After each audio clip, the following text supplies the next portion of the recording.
فلسطین کے مسئلے بالکل، میں اور بالکل۔ یوکرین کے مسئلے میں. تو بائیڈن کے زمانے میں بائیڈن نے اپنے شروع کے سال جو تھا 2021 میں انہوں نے کوشش کی تھی کہ رشیا کو چین سے ذرا دور کیا جائے، اور انہوں نے جنیوا میں میٹنگ بھی کی تھی پریزیڈنٹ پوٹن کے ساتھ، لیکن وہ ہو نہیں پایا. فروری میں 2022 میں جب روس نے یوکرین پہ حملہ کیا تو اس سے پھر تمام جو ہے ڈائنامکس تبدیل ہو گئے. اب جو پریزیڈنٹ پزیشکن گئے ہیں اور ایران اور روس کے درمیان جو یہ strategic partnership, comprehensive strategic partnership کا معاہدہ ہوا، یہ بڑا اہمیت کا حامل ہے. ایک تو یہ ہے کہ 20 سال کے لیے انیشلی، بعد میں اس کی ایکسٹینشن بھی ہو سکتی ہے، بالکل. اور اس میں تقریباً تمام چیزیں ہی شامل ہیں. اس میں ملٹری کوآپریشن بھی ہے، اکنامک کوآپریشن بھی ہے، کلچرل لیول پہ بھی ہے، اور ٹیررزم کے حوالے سے بھی باتیں ہیں. لیکن 2-3 چیزیں میں مینشن کرنا چاہتا ہوں. اس معاہدے میں اگر ہمارے ناظرین کو یاد ہو تو اس سے پہلے پچھلے 1-2 سال میں جب سے یوکرین میں جنگ شروع ہوئی ہے، اس کے بعد سے روس نے نارتھ کوریا کے ساتھ بھی اور بیلاروس کے ساتھ بھی دفاعی معاہدے کیے ہیں، ڈیفنس پیکٹ کیے ہیں. اچھا، ان ڈیفنس پیکٹس کی نوعیت ذرا مختلف ہے، اور یہ جو کمپریہنسو اسٹریٹجک پارٹنرشپ ہے یہ ڈیفنس پیکٹ نہیں ہے. رائٹ. یہ کمپریہنسو اسٹریٹجک پارٹنرشپ ہے. آپ اس کو کہہ سکتی ہیں اسی طریقے کی پارٹنرشپ ہے جو امریکہ اور بھارت کے درمیان ایوالو ہو رہی ہے. اس میں اور ان دونوں معاہدوں میں اور اس میں ایک بنیادی فرق یہ ہے کہ وہاں نیٹو کی طرز کا ایک آرٹیکل اس میں شامل کیا گیا ہے. صحیح. جس طرح واشنگٹن ٹریٹی میں کلاز آرٹیکل 5 ہے شاید، جس کے تحت ایک ملک کے خلاف ایگریشن پورے جتنے بھی ممبر اسٹیٹس ہیں ان کے خلاف ایگریشن سمجھا جاتا ہے. تو نارتھ کوریا اور بیلاروس کے ساتھ جو روس نے ڈیفنس پیکٹ کیے ہیں اس میں یہ کلاز موجود ہے. مثال کے طور پر اگر نارتھ کوریا کے خلاف کوئی ایکشن ہوتا ہے تو روس اس کی باقاعدہ مدد کرے گا اس ایگریشن کے خلاف. اسی طرح یہ معاملہ بیلاروس کا بھی ہے. صحیح. لیکن اس معاہدے میں ایسی کوئی کلاز نہیں ہے.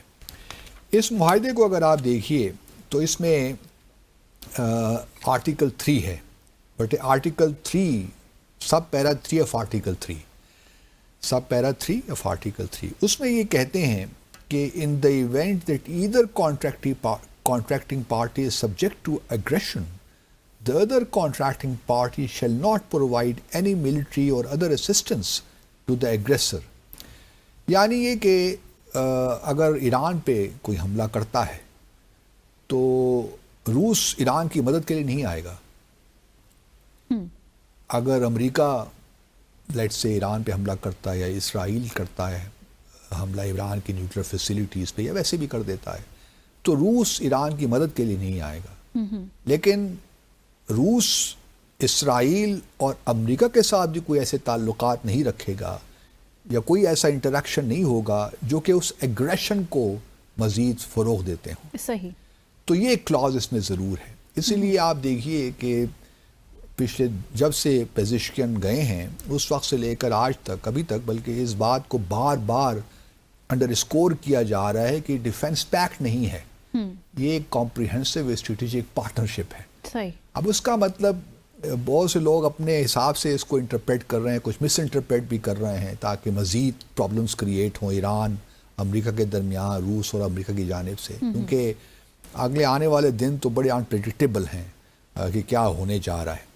لیکن اس معاہدے کی اہمیت یہ ہے، اور ہم جانتے ہیں کہ پچھلے 2 سالوں میں ایران نے بہت ڈرونز ہی پرووائڈ کیے ہیں، تقریباً 2000 کے قریب شاہد 136 جو ڈرون ہے وہ پرووائڈ کیے ہیں رشیا کو. اور یہ سوسائڈ ڈرونز ہیں، یہ جا کے بس گر جاتے ہیں، کماکازی جسے کہتے ہیں، یہ حملہ کر دیتے ہیں، خودکش حملہ کر دیتے ہیں. یہ اوپر سے صرف میزائل نہیں پھینکتے. جس طرح ہیل فائر میزائلز ہیں، پریڈیٹر، یہ جو امریکن جو ڈرونز ہیں یہ اس قسم کا ڈرون نہیں ہے، یہ سوسائڈ ڈرونز ہیں. اور ان کی قیمت آپ کہہ لیجئے کہ مارکیٹ میں $20,000 کی ہے. صحیح. بڑے سستے پڑتے ہیں نا. اگر اس حساب سے اگر آپ میزائل دیکھیے، اور ایران نے بہرحال جو میڈیم اسمال رینج میزائل بھی دیے ہیں روس کو، اور اس وار میں ایران نے کافی مدد کی ہے. جس طرح دیکھیں نارتھ کوریا نے تو مدد کی ہے نا، اپنے ٹروپس بھیجوا کر 10,000 رپورٹڈلی 10,000 ٹروپس بھیجوائے ہیں، اور اس میں کافی پکڑے بھی گئے ہیں، یوکرین نے پکڑے بھی لیے. لیکن ایران کا ذرا معاملہ ڈفرینٹ ہے. یہ اپنے ٹروپس تو نہیں بھجوا رہے ہیں، لوگ بھجوا رہے ہیں، لیکن یہ ملٹری امداد پوری کر رہے ہیں. اور یہی اس جو اسٹریٹجک پارٹنرشپ ہے اس میں یہی لکھا ہوا ہے کہ دوسرے کی مدد اس طرح ہم کریں گے. اچھا، یہ جو ہے ایک اور اہم نقطہ جو ہے اس سے یہ بھی ہے کہ پچھلے 2-3 سالوں میں ایران اور روس کے درمیان جو تجارت ہے وہ بہت بڑی ہے. اور اس میں تقریباً آپ کہہ لیجیے اگر 2022 میں 21-22 میں $1 بلین کی ٹریڈ تھا ان دونوں ممالک کے درمیان، تو تقریباً $5 بلین کا ٹریڈ ہو گیا ہے. تو اس سے آپ اندازہ لگائیے کہ باتیں کس طرف جا رہی ہیں. اور ایک اور امپورٹنٹ بات اس دورے کی یا اس ایگریمنٹ کی یہ ہے اس اسٹریٹجک کے اس روس ایران میں نیوکلیر پاور پلانٹس بھی لگانے جا رہا ہے. صحیح. تو یہ بھی ایک بہت بڑی ڈیولپمنٹ ہے، کیونکہ ایک تو بشیر وغیرہ میں نیوکلیر ری ایکٹرز تھے، اس سے پہلے بھی ایران نے پلانٹ لگائے ہوئے ہیں، لیکن یہ اس کو زیادہ ایکسپیڈائٹ کر دیں گے. تو یہ بھی ایک بڑا امپورٹنٹ کمپوننٹ ہے ان کے ریلیشن شپ کا. اب آپ کا جو سوال ہے کہ ٹرمپ کس طرح اس پہ ری ایکٹ کریں گے. جی دیکھیے، ٹرمپ آبویسلی اگر آپ ان کی تقریریں سنیے کیمپین کے دوران بھی اور جیتنے کے بعد بھی، تو ان کا یہی بار بار کہنا ہے کہ جی وہ حلف اٹھانے سے پہلے دن ہی وہ یہ یوکرین کا معاملہ ایک دن میں ہی ختم کر دیں گے جو جنگ ہے. لیکن ایسا ہونے والا نہیں ہے، کیونکہ جو ان کے انوائے ہیں فار یوکرین اینڈ رشیا، میرا خیال ان کا نام کیت کیلگ ہے، وہ جو ہے پچھلے کچھ دنوں سے رشیا کے خلاف بہت بول رہے ہیں. شاید یہ ایک ٹیکٹکس ہوتے ہیں اس قسم کے کہ آپ تھوڑا سا ڈیفینسو پہ لانا چاہتے ہیں، جن سے آپ نے کچھ کام نکلوانا ہوتا ہے نا، پہلے آپ ان کو بہت کرٹیسائز کرتے ہیں اور پھر آپ ان کو رام کرنے کے لیے بہت اسپیس مل جاتی ہے آپ کو. اب پیوٹن کی پرسنالٹی کو سامنے رکھتے ہوئے اور ٹرمپ کی پرسنالٹی کو سامنے رکھتے ہوئے یہ کہا جا سکتا ہے کہ جب ٹرمپ الیکٹ ہو جائیں گے تو وہ زیلنسکی کے بہت پریشر انہیں رکھنا ہے، کیونکہ وہ بار بار کہہ چکے ہیں کہ جو اس وقت اسٹیٹس کو بنا ہے، ایک نیا نارمل، ایک نیا اسٹیٹس کو بنا ہے، اس کو تسلیم کریں اور سیز فائر فی الحال کریں. باقی دیکھا جائے گا بعد میں کہ یوکرین کے پاس کتنی زمین ہے، ٹیریٹری ہے، اور رشیا کے پاس کتنی ٹیریٹری ہے، وہ بات کی باتیں ہیں. جو پہلا کام ہے وہ سیز فائر کا ہے. اب دیکھنا یہ ہے کہ زیلنسکی صاحب اس پہ ایگری کرتے ہیں کہ نہیں کرتے.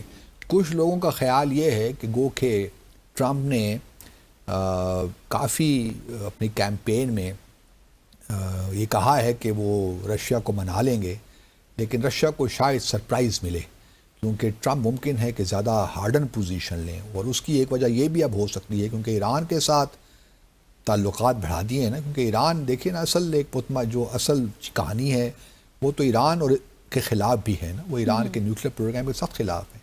اور ٹرمپ ہی نیوکلیر ڈیل سے وڈرا انہوں نے کیا تھا 2016 میں، فائم ناٹ ہے 2018 میں. تو یہ جو ہے صدر پیوٹن کا اور ایران کا ایک ساتھ معاہدہ کرنا ان کی حل برداری سے پہلے، it doesn't send a good signal to mister Trump. تو مسٹر ٹرمپ کی جو پرسنالٹی ہے وہ ایک ریئیکٹ تو کرتے ہیں چیزوں پہ نا، تو ممکن ہے کہ اس کا ریئیکشن روس کے خلاف ہو جائے اور جو سینکشنز ہیں وہ مزید تیز ہو جائیں، ہارڈن کر دیں، زیادہ اسٹرینجنٹ ہو جائیں روس کے خلاف بھی اور ایران کے خلاف بھی. آپ یہ دیکھیے کہ تقریباً وہ ہزاروں کے حساب سے سینکشنز لگی ہوئی ہیں روس پہ بھی اور ایران پہ بھی. تو اب یہ جو معاہدہ ہے یہ کافی مشکلات کریٹ کرے گا میری نظر میں. اب پریزیڈنٹ ٹرمپ کے لیے اتنا آسان نہیں ہوگا کہ وہ روس کو انلیس کہ بالکل one sided terms and conditions ہوں کہ بس زیلنسکی نے ہی کیپیچولیٹ کرنا ہے، انہوں نے سرنڈر کرنا ہے، تب تو ہو سکتا ہے. لیکن جو بیانات کیت کیلگ کے آ رہے ہیں جو ٹرمپ کے ایڈوائزر ہیں، اس سے نہیں لگتا کہ اب یہ یوکرین کا معاملہ بھی کوئی جلد سیٹل ہونے والا ہے. لیکن زیلنسکی کے بھی اگر امپریشنز ہم نوٹ کریں تو مجھے نہیں لگتا وہ اتنی جلدی گھٹنے ٹیکیں گے. وہ بھی نہیں ٹیک رہے، ان کو بھی شاید اندرونی، کیونکہ ان کی تو ٹرمپ سے ملاقات بھی ہوئی ہے نا، تو اس وجہ سے شاید ان کو کچھ امید دلائی گئی ہو، کانفیڈنس ہے ان کے اندر. سو یہاں لیں گے واصف صاحب ایک چھوٹا سا وقفہ اور بریک کے بعد ناظرین واپس آئیں گے، ڈسکس کریں گے، پروگرام کا حصہ بنائیں گے دیگر اہم موضوعات. Stay with us.